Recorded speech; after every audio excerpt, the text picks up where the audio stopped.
Welcome to this session on pre-arrival orientation. My name is Luciano Moro.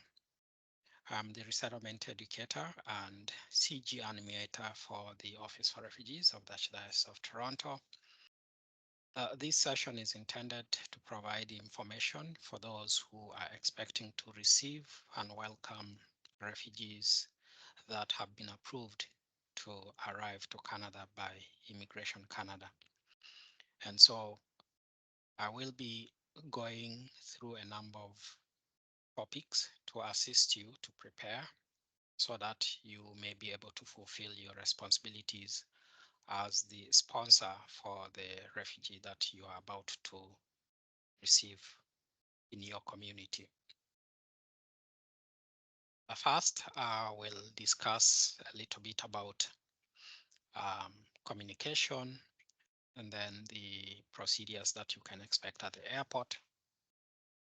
We'll also discuss some of the recent requirements by Immigration Canada that require sponsors to be able to update the contact information for their refugees, so that it's up to date in the system, as well also the responsibilities that co-sponsors are required to fulfill as they undertake their settlement responsibilities throughout the period of settlement, which is 12 months.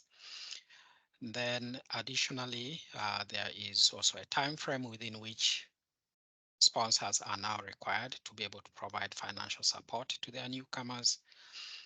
I will speak to that in a little bit of detail, as well as other resources that the Office for Refugees, or RAT, has developed to assist and to support you in fulfilling your responsibilities as you journey with the newcomers that you have sponsored.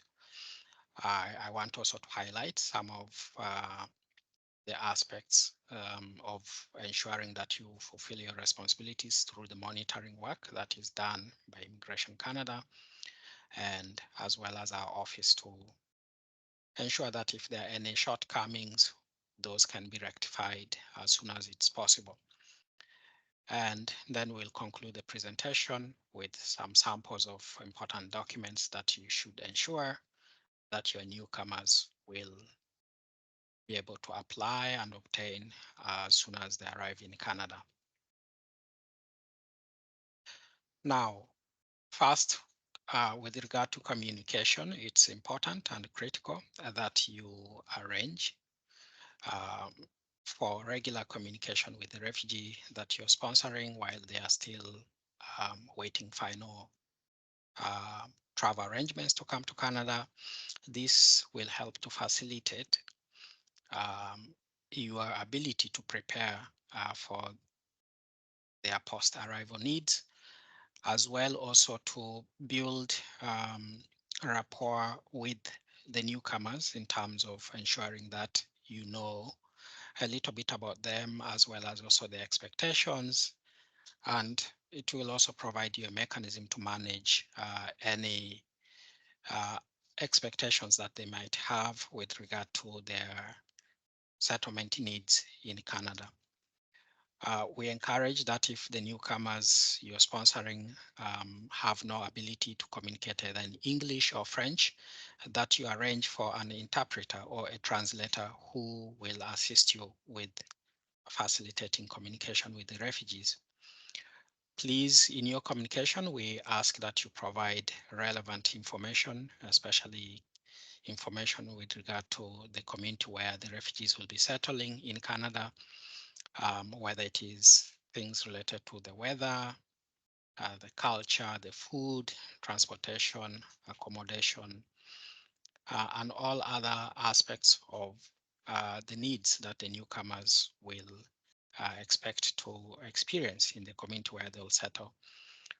We also encourage that when you communicate with the refugees, you speak to them about the different documents that they need to bring with them, especially original documents of things which will be required as they apply for various government documents to to be provided to them. For example, we would ask that you tell the refugees to ensure that they bring original copies of their birth certificates, whether it's for the parents or the children, any passports, diplomas, school diplomas, or transcripts for educational um, um, programs that they have attended, because it's much easier for the newcomers to bring these documents with them, um, and obtain them while they are still overseas before they travel to Canada. It's much harder to obtain these documents once they have arrived in Canada, as such maybe present complications. So this is something that's important and can be done through regular communication with the refugees. The key point here is, you as the sponsor, we encourage you to undertake regular communication with the refugee that you're sponsoring, so that they are in the loop of where they are going, what to expect, and also what are some of the things that they need to be prepared with as they prepare to travel to Canada. Additionally, um, we ask that you provide the refugee, before they travel, a contact phone number and mailing address, preferably if you have already made arrangements for temporary accommodation or permanent accommodation, that you provide the address of the place where the refugees are going to be taken to upon arrival. This information will be needed at the airport by the um, immigration officers or the Canada Border Service agents, who will input that information in order to mail the permanent resident card of the newcomer up after they have arrived in Canada. So do ensure that you provide a phone number and a mailing address to the refugee, so that they have that at hand before traveling. Additional also, for those who would be sponsoring refugees who have no relatives or friends in Canada, what we call as the strangers, especially church groups or communities that are sponsoring Project Hope cases, ensure that you are in touch regularly with your refugee and provide them this information. Where there is no arrangement as of yet for perhaps a permanent accommodation, for purposes of the permanent resident card, you can provide temporarily the mailing address of the church or the parish, so that that will be the address that the refugee can provide to the officer at the airport upon arrival, where their permanent resident card can be mailed. The other things also you can communicate to the refugee is to ensure that they understand what they need to be able to bring in terms of the things they can pack in their check-in bags. Of course, all of this would be provided to them in the orientation that is provided by IOM, the International Organization for Migration, through the Canadian Orientation Abroad program. But just to remind them, perhaps you can also be able to encourage them to let you know how much luggage they are bringing, so that you can prepare appropriately in terms of transportation needs to pick them up from the airport. Um, that can be very helpful in that regard. Additionally, also, um, as the sponsors, we would ask that also you prepare yourself ahead um, prior to the arrival of the refugee, by ensuring that you can arrange for regular meeting with the members of your refugee committee. Um, this is to re-engage the volunteers who may have been dormant for some time because of the lengthy processing times, and also to update new volunteers on their responsibilities. Part of this meeting engagements that you would have should include a review of the budget that you have prepared for the refugee that you're sponsoring who is about to arrive, reviewing the settlement plan that was developed and prepared for the refugee to ensure that everybody knows their role and the tasks they would be undertaking in the settlement plan that has been developed for the refugee that is about to arrive. Of course, in some situations, you can update some aspects of the settlement plan if there are volunteers who have left and are no longer part of the team by changing that information and including new members to the settlement plan. Um, you also should take an active effort in assigning responsibilities to different volunteers, depending on what time commitment they have made to provide for the tasks at hand. Um, ensure that you update the contact information for all the volunteers so that it's easy to reach them um, when needed. And of course, ORAT, our office, does provide ongoing training sessions on demand. We have video recorded um, presentations which you can attend to acquaint yourself on the various tasks that you need to accomplish that are available. Um, for those volunteers who may not have yet had background checks done on them. Perhaps they've not been active for some time. The refugee committee chairs should ensure that those volunteers have to have up-to-date background checks done, which normally are reviewed every 5 years to ensure that they are able to participate in assisting vulnerable persons, which in this case refugees are. Okay, and of course we do strongly encourage you to prepare your budget to ensure that it's a reasonable budget with the expenses that are in line with program requirements. Our office does have the budgeting and finance information session, which you can watch in order to help you or to guide you in the budget preparation um, session. Of course, if you have um, made all these arrangements, we encourage that you follow the task list, the sponsors task list, which would have been sent to you by our outreach team, which outlines the various tasks you need to accomplish within the first few months of the arrival of the refugee. Um, the completed task list, we ask that you email it to our outreach team at this email address or at outreach@toronto.org within 2 months of arrival of the refugee. This will help us to determine and assess whether there are certain tasks that have yet to be accomplished and what challenges might be preventing that to happen so that we can guide and support your efforts in that regard. Okay. And also, as soon as we receive a notification of arrival transmission, or what we call as the NAT, our outreach team will send you a copy of the task list, which then you would have handy to help guide your efforts in accomplishing those tasks when the refugee arrives. I've already pointed about the background checks.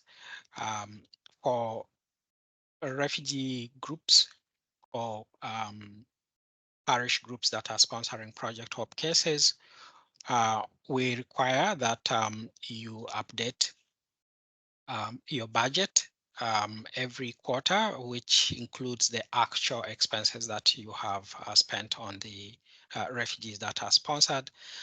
This is done during the cycle when we release checks to support your efforts in providing for the needs of the refugees. So before you would receive the second check or the third check or the fourth check, we would ask that you um, review the budget and include the actual expenses that have been used for supporting the needs of the refugee during that um, check cycle. Okay. And additionally, for those sponsor groups that are sponsoring Project Hope cases through ORAT, all the newcomers that would have arrived, we ask that you arrange to have them attend the welcome orientation session in person at ORAT so that they are able to understand some of their rights and responsibilities, as well also to give us an opportunity to meet them in person and to put a face to the name.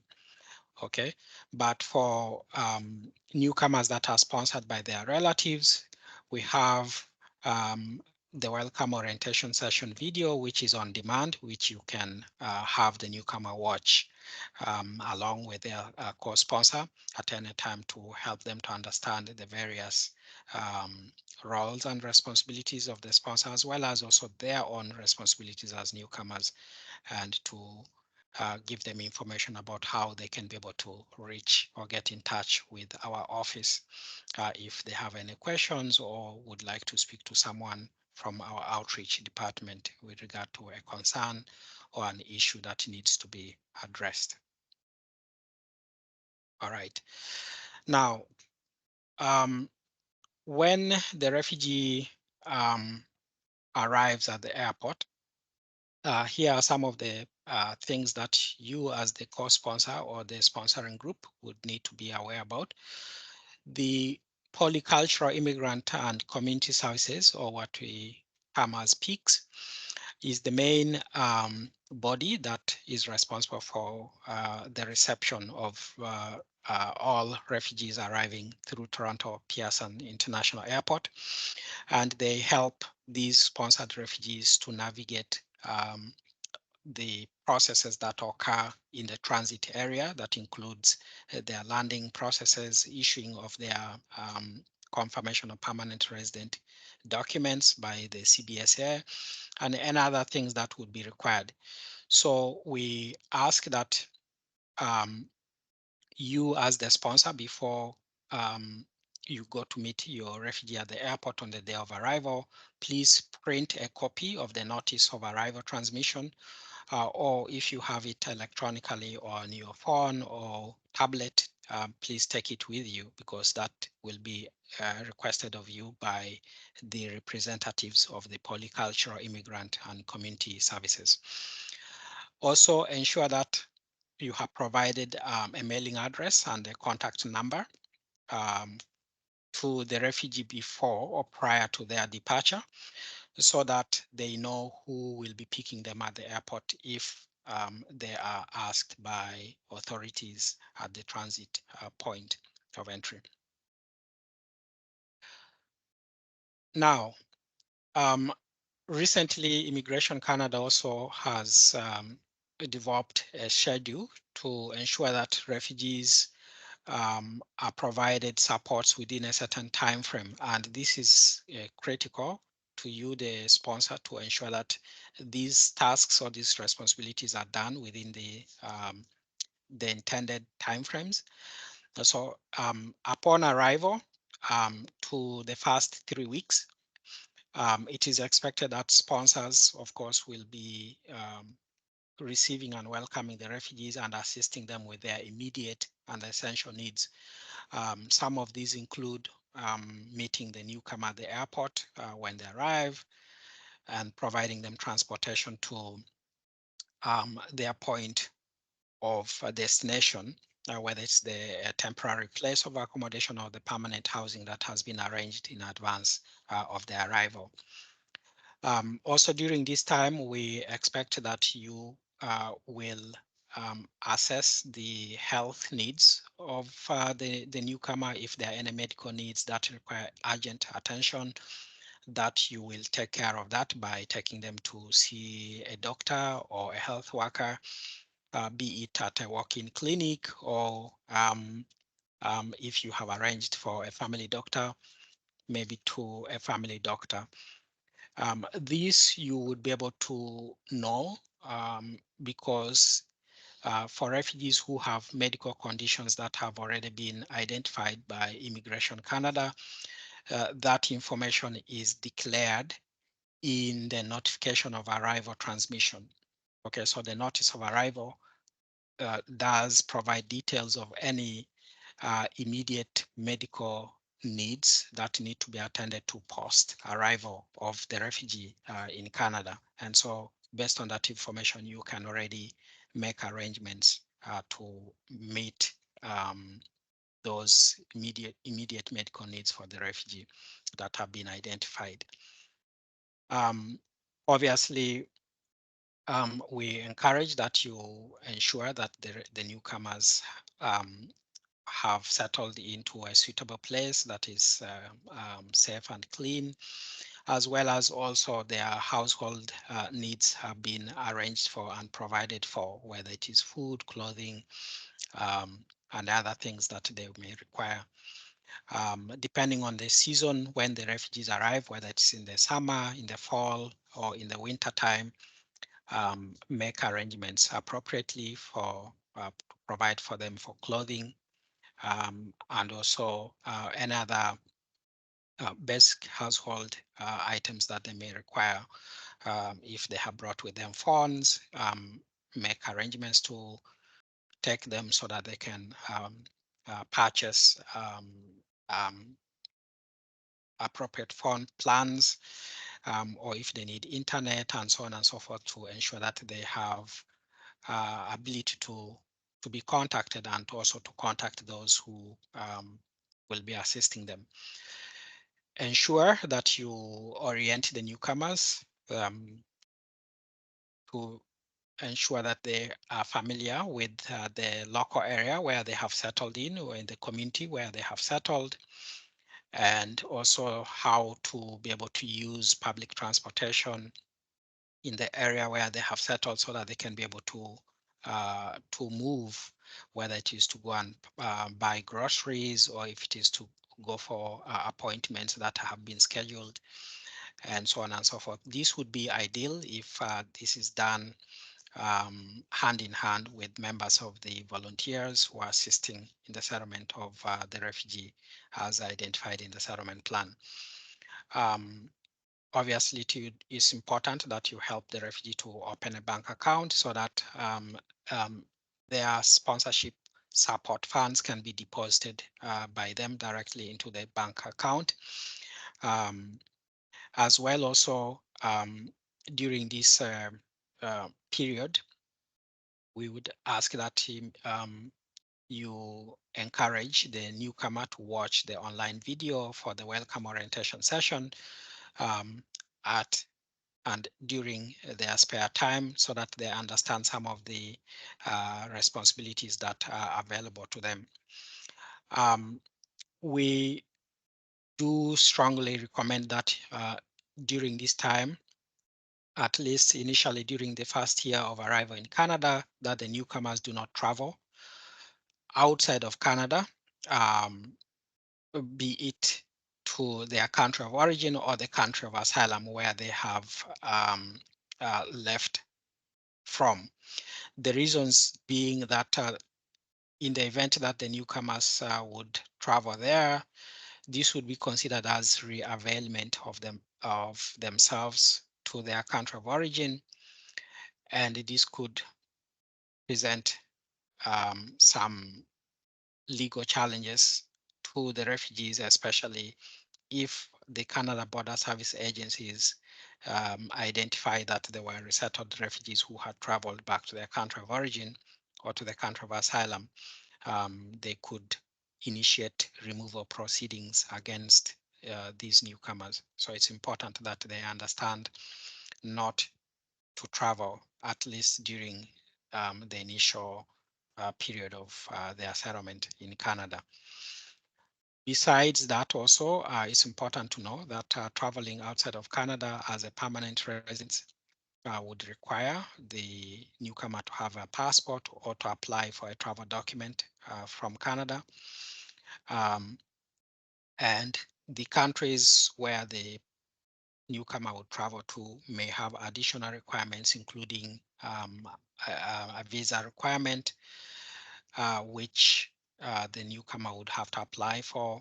Additionally, also, some countries may not recognize um, travel documents for permanent residents who travel using the permanent resident card. So these are critical things that newcomers need to be aware. And so we would ask and encourage that they avoid any temptation to travel initially during their first year. Um, Nor should they travel before they receive their permanent resident card, because their confirmation of permanent resident document is not valid for travel outside of Canada. And when newcomers travel, unfortunately, they cannot receive financial support from their sponsors, because they would have moved out of their community of settlement where they were intended to stay. And so traveling um, out of their settlement community results them in losing all the basic support that will be provided to them. Um, and this is something we would like to avoid at all costs if possible. Okay. Um, the other aspects also to consider during the first 3 weeks after arrival is that we ask you to help and assist the newcomers to apply for all the relevant federal and provincial programs and services that are available, including helping them to apply for the provincial um, um, health insurance plans, including the interim federal health plan. So for those who would be settling in Ontario, that would be the Ontario Health Insurance Plan, as well as the interim federal health plan, which is issued at the airport to the newcomers by the Canada Border Service agents. Also, we ask that you assist the newcomer to apply for their social insurance number, and those who have children to immediately apply for Canada Child Benefits, so that they may receive these program entitlements from the government. Um, Also, at the same time, would ask that you help them um, to apply for the goods and sales tax, um, or the federal HST credits, which would assist them also to support them with their financial needs. For those newcomers who have children, we would encourage you to assist them to register the children in school where required. If the children need to be vaccinated, help them with arranging for vaccination so that the school age children can be able to register in school. And with the assistance of also the settlement agencies that you would have registered these newcomers with, they may be referred to other service provider agencies so that they can receive other services that are um, helpful to them, whether it is healthcare, mental health services, or dental care and other um, services that are available to them.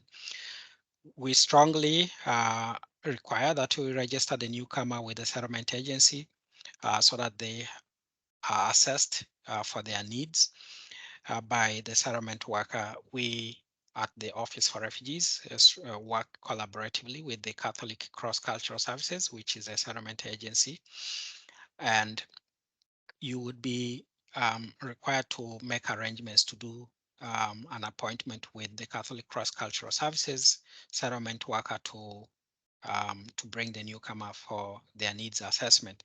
However, for those who would also prefer to work with other settlement agencies, we encourage you that you approach the nearest settlement agency that is close to you in order to access those services for your newcomer.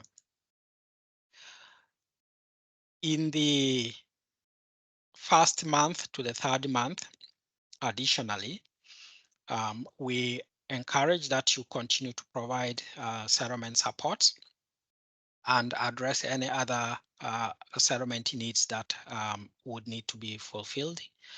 I've already mentioned about the orientation that you need to provide to the newcomer, about the community where they're settling, as well as also to assist the newcomers if you haven't already secured permanent housing, to help them to secure a permanent housing. And also you need to update the contact information for the newcomers in the Immigration Canada's website portal. I will speak to that later on in the subsequent slides ahead to show you how you can be able to do that. In the fourth month to the sixth month,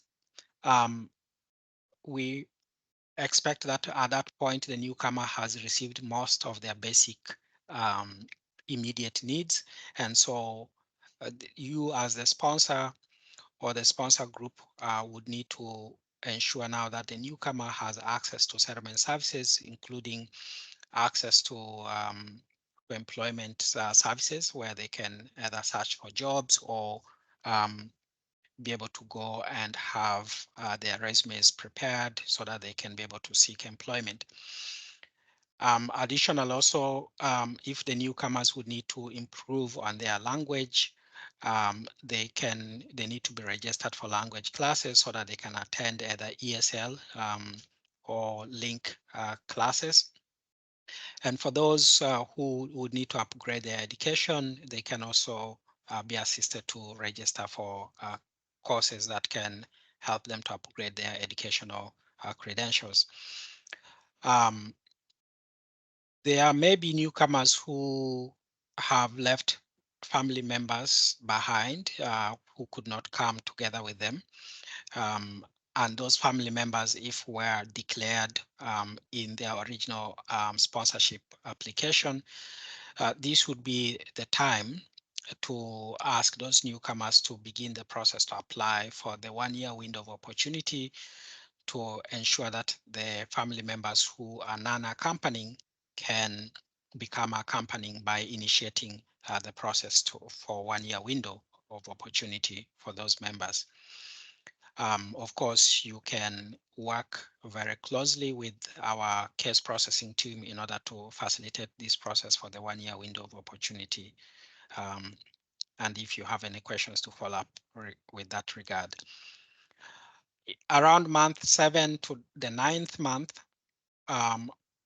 we encourage that sponsors begin to identify any unmet needs, any unmet settlement needs, and so that we can address those service gaps that have appeared during that time, and also begin the process of preparing to transition the newcomer to independent living at the end of their sponsorship year. During month 9 is when sponsors would be encouraged to begin to have conversations with their newcomer about the transition to the end of their sponsorship year and to see how or what needs to be done leading up to that, up to month 12. Okay, so this is very critical this months between month 7 to month 9 for the sponsor group or the sponsor to begin to address these realities. And by month 10 to 12, we encourage sponsors to ensure that newcomers have all the necessary documents that they need to have, whether it is their social insurance number, permanent resident card, or if it is the OHIP card, library card, all those documents that they need, the foundational documents by month 10 to the 12th month, we need to ensure that all these documents have been secured for the newcomer. Additional also, as the sponsor, you need to ensure that the newcomer has been able to access the financial supports that they need by this time, and you have evidence, traceable evidence to show that these supports have been provided, and that the newcomer is comfortable and able to manage their financial resources. If not, then you can help them to begin to budget and to prepare and to plan to ensure that they know how to budget and to manage their finances as part of the efforts for self-sufficiency and independence at the end of their sponsorship year in month 12. Um, Please also begin the process to have discussions about if the newcomer has not secured employment at this point. You may need to begin to have conversations about how they may be able to support themselves at the end of month 12, and begin to explore opportunities for applying for maybe social support by speaking to a settlement worker who can help the newcomer to see what may be required of them around that time.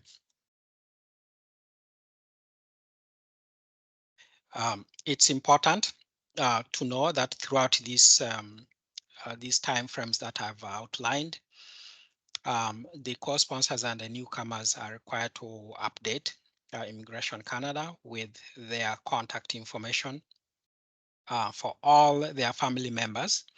Um, I mean, those who have arrived with them.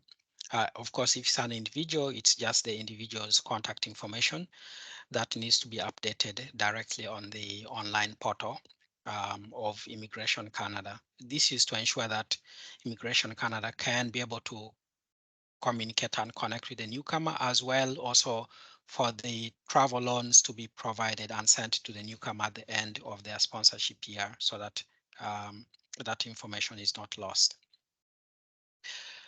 Now, I indicated to you that I would explain to you how you can update Immigration Canada on their online portal with their contact information. So this is how you would need to do this.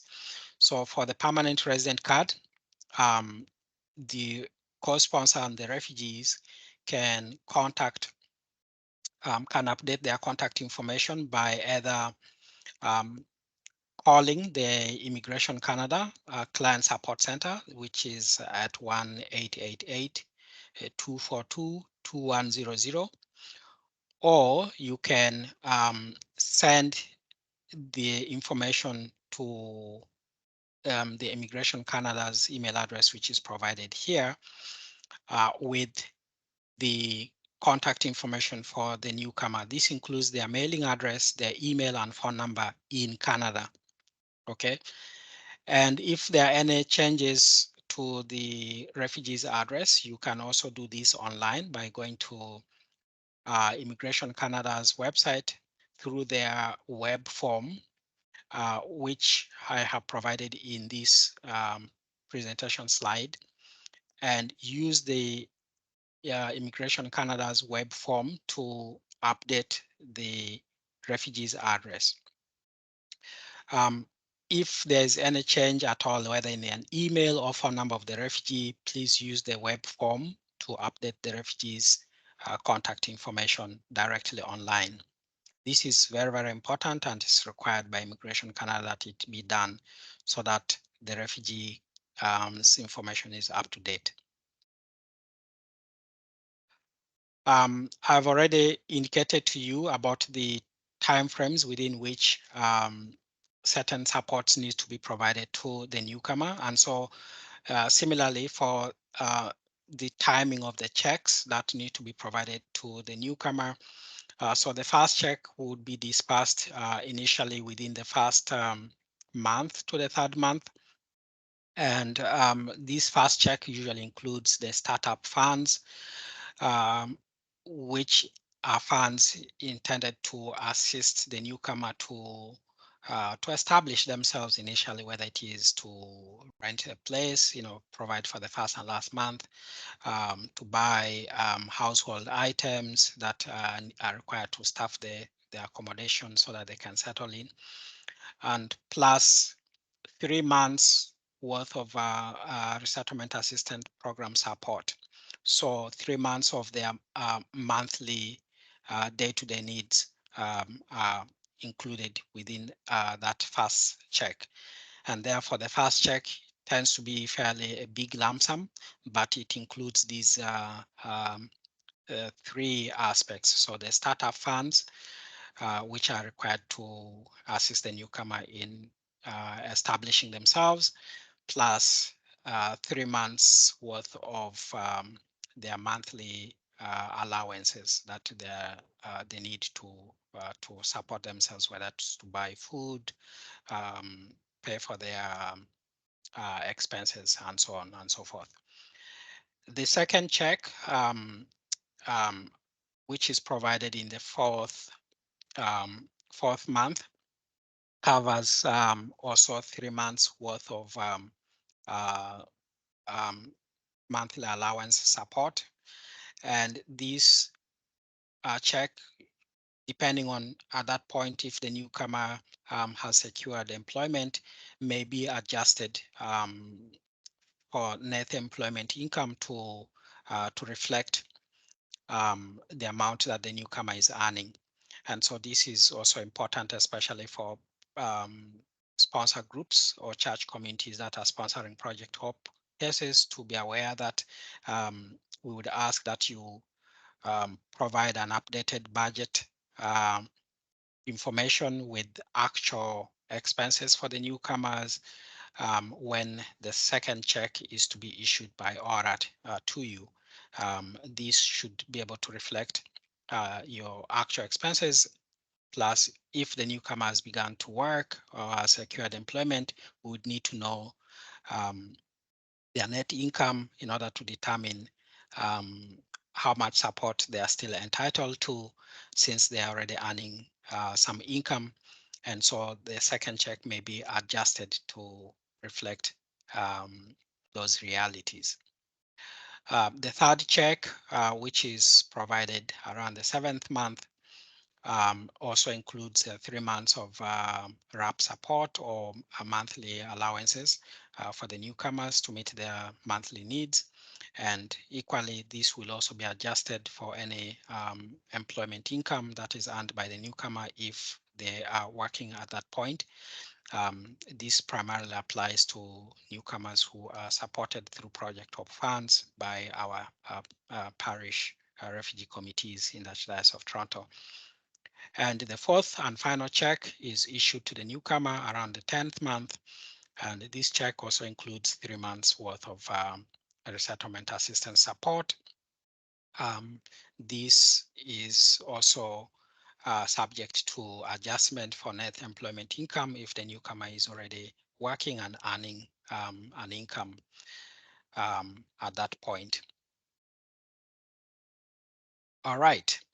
Now, to assist you, the co-sponsors also, we have developed certain additional resources which can guide you with all the various activities that I've already outlined in the prior slides. These resources are available on our website, which you can download. We have the Constituent Group Handbook, which provides some practical things that you can be able to do um, during the process of settling your family, and these practical resources are available to assist you in case if you have any questions to aspects of the settlement.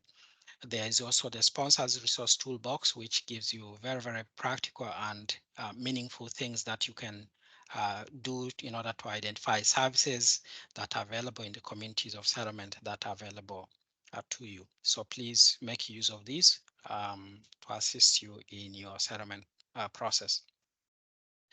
These resources, you can access them, as I said, from our website, which is www.orat.ca, and you can click on the tab for resources, and in there you will see the handbook and the sponsors resource toolbox, which you can be able to download. Just as a reminder, because private sponsorship is a commitment by the government of Canada to work in partnership with sponsorship groups. Um, Therefore, the government of Canada through Immigration Canada monitors sponsors to ensure that they are fulfilling their sponsorship responsibilities, both financial and non-financial, in supporting the newcomers that they have sponsored. And so it's important that you're aware that the newcomer you sponsor will be monitored proactively by Immigration Canada, and this monitoring is done covertly without any notice to you, the co-sponsor or the sponsor group. And so uh, these checks are done randomly at any point in time to ensure that all the supports that the newcomer needs to be provided are being provided, whether that is ensuring that the newcomer is being provided a financial support, or the newcomer has been registered to access government services and documents. This is what they would check on.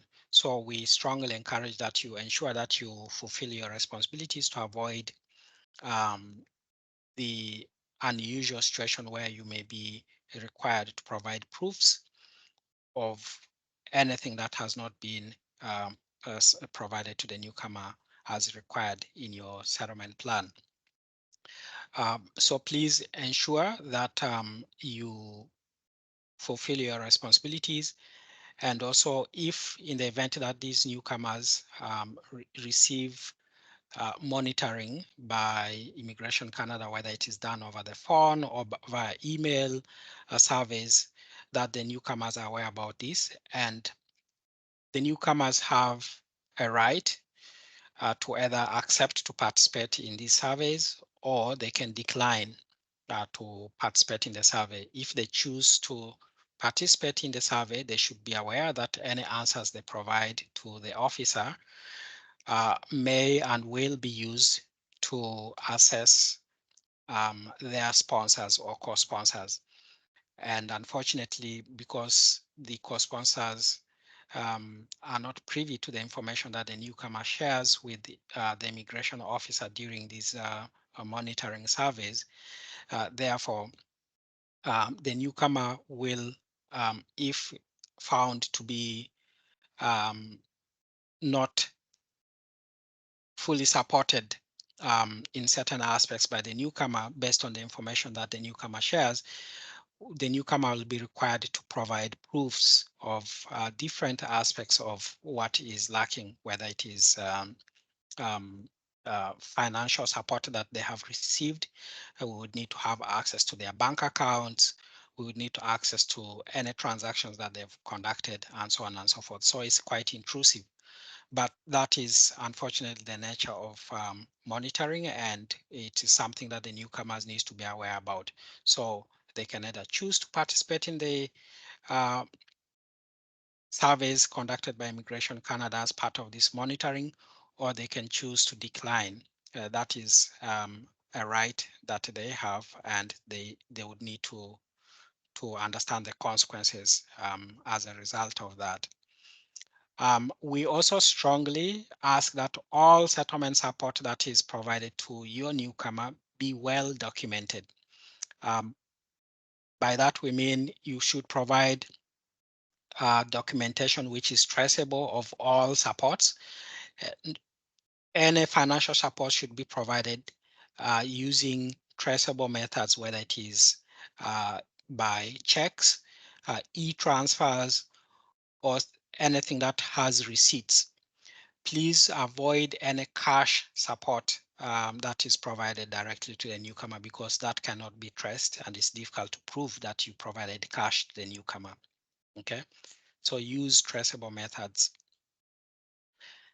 And as we conclude now, I encourage you to, again, if you have any additional queries, to review this information that has been provided in this presentation in your own spare time. As well, if you have further questions, feel free to contact our outreach team at outreach@toronto I want to thank you for your participation in this session. And now let me show you some examples of some of the documents that um, you can expect to assist the newcomer to apply for. Some of these sample documents include the landing paper, or what we call as the confirmation of permanent resident. And then the permanent resident card itself, what it looks like, the Ontario Health Insurance Plan card, or the OHIP card, the Interim Federal Health Program card, or the IFH, and the social insurance number as well. So the confirmation of permanent resident document, or what we call as the landing paper, this is what it looks like, and it is issued at the airport upon arrival of the newcomer. This document should be kept safe, the original copy, and it is the document which confirms the status of the newcomer in Canada as a permanent resident upon arrival. It is the equivalent of basically like a birth certificate, so to speak. So please keep it safe, and it will be necessary at the time of applying for citizenship or another government programs when the newcomer needs to do so. Equally, at the time of retirement, if the newcomer um, works and lives in Canada, when they reach the age of retirement for their pensions, they will be asked to provide this document as well, the original copy. The permanent resident card is, this is what it looks like. It's the proof, as I indicated, of the legal status of the newcomer, and the permanent resident card is valid for 5 years and has to be renewed after every 5 years. The Ontario Health Insurance Plan is a provincial health plan provided to all residents of Ontario, which allows them to be able to access health services without any charge. This is the only piece of document you provide to your doctor if you are sick, or if you need to seek medical help in a hospital or walk-in clinic. This is the piece of document that you need to provide. So make sure that it is protected and kept safe for the newcomer, and they have to apply for it immediately upon arrival in Canada. The Interim Federal Health Plan is a limited temporary coverage of health care benefits that is provided to all landed immigrants and newcomers and sponsored refugees. Um, this ensures that they have access to certain benefits which are not necessarily covered by OHIP for a period of 1 year during their settlement year. You can access details of the covered items by going to the website for the Interim Federal Health, which is also indicated here. The social insurance number, or what we call as the SIN, is a 9-digit number that is issued to permanent residents in order to allow them to be able to work in Canada and also to access government programs and certain benefits, whether it's the Canada Child Benefits or when you file for taxes. The most common use of the social insurance number is for employment. So your employer, when you offered an employment opportunity, will be asked to provide a copy of your social insurance number. Also, when you file taxes, you need to provide your social insurance number. It is expected that all Canadian residents and citizens must file for taxes at the end of each year, regardless of whether you have a job or not. Also, when you apply to open a bank account, your bank may require you to provide your social insurance number.